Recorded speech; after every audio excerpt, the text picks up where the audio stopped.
Anitha DMHO Srikakulam జిల్లా మాట్లాడుతున్నాను. ఈరోజు ప్రపంచ మలేరియా దినోత్సవం సందర్భంగా మన జిల్లా వైద్య శాఖ ఆరోగ్య శాఖ అధికారి వారి కార్యాలయం నుండి మరియు డిస్ట్రిక్ట్ మలేరియా ఆఫీసర్ వారి కార్యాలయం నుండి ఈరోజు మనం ర్యాలీ కండక్ట్ చేయడం జరిగింది మరియు ప్రతిజ్ఞ తీసుకోవడం జరిగింది.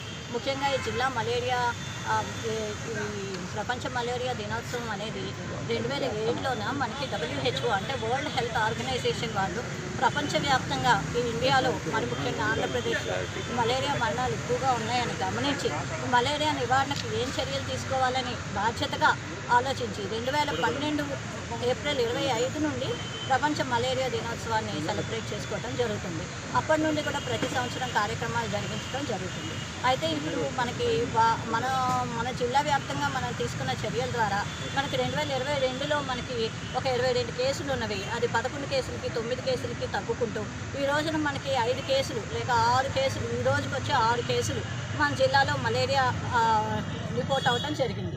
ఈ మలేరియా నివారణకి మనం జిల్లా వ్యాప్తంగా తీసుకుంటున్న చర్యలు ఏమున్నాయంటే, లేదు మన ఆంధ్రప్రదేశ్ రాష్ట్రం ద్వారా మన జిల్లా కలెక్టర్ గారి ఆధ్వర్యంలో మన ప్రభుత్వం వారి ఆధ్వర్యంలో మనం తీసుకుంటున్న చర్యలు ఏమున్నాయంటే, మనము గంబూసియా ఫిష్ని నీళ్ళల్లో వదిలిపెడుతున్నాం. ఈ గంబూసియా ఫిష్ ఏం చేస్తుందంటే 5 లక్షల గంబూసియా ఫిష్ మనం వదిలిపెట్టబోతున్నాం. ఈ గంబూసియా ఫిష్ ఏం చేస్తుందంటే బుడుగు నీటిలో వదిలినప్పుడు, ఆ నీటి నిలవల్లో వదిలినప్పుడు అక్కడ ఆల్రెడీ ఎగ్ లార్వా అయిపోయి ఉన్న మలేరియా దోమ యొక్క లార్వాని తినేసి కొత్త మలేరియా దోమ పుట్టకుండా అది నివారిస్తుంది అనమాట.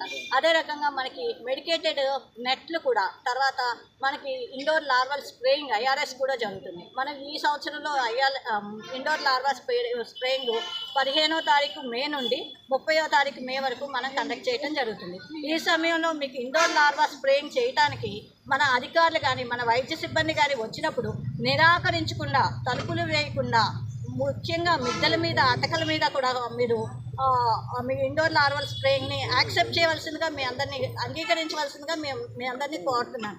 ఎందుకంటే 1 దోమ 2 దోమలు 10 దోమలు వదిలేస్తే అవి పిల్లల్ని పెట్టి మరిన్ని దోమలు పెరగటం మరియు మనకు మలేరియా, డెంగ్యూ, ఈ చికెన్ గున్యా లాంటి వ్యాధులు రావడం జరుగుతుంది. So indoor larval spraying activity చేయడానికి మీ దగ్గరికి మా ఆరోగ్య కార్యకర్తలు వచ్చినప్పుడు మీరు నిరాకరించకుండా దయచేసి వారికి సహకరించవలసిందిగా మీ అందరి వల్ల నేను విజ్ఞప్తి చేస్తున్నాను. అదేవిధంగా మనకి ప్రస్తుతము ఈ సంవత్సరంలో ఈ మలేరియా నివారణకి end the malaria with reignite, reinitiate and rethink అని చెప్పి మనకి ఒక స్లోగన్ క్రియేట్ చేయడం జరిగింది. ఆ స్లోగన్ ద్వారా కూడా మీ అందరినీ మరొకసారి నేను కోరుతున్నాను. అదేవిధంగా తర్వాత మరి మలేరియా వచ్చినప్పుడు వెంటనే ఆరోగ్య కార్యకర్తని, అంటే చలి కుదుపుతో జ్వరము వచ్చినప్పుడు మీరు ముఖ్యంగా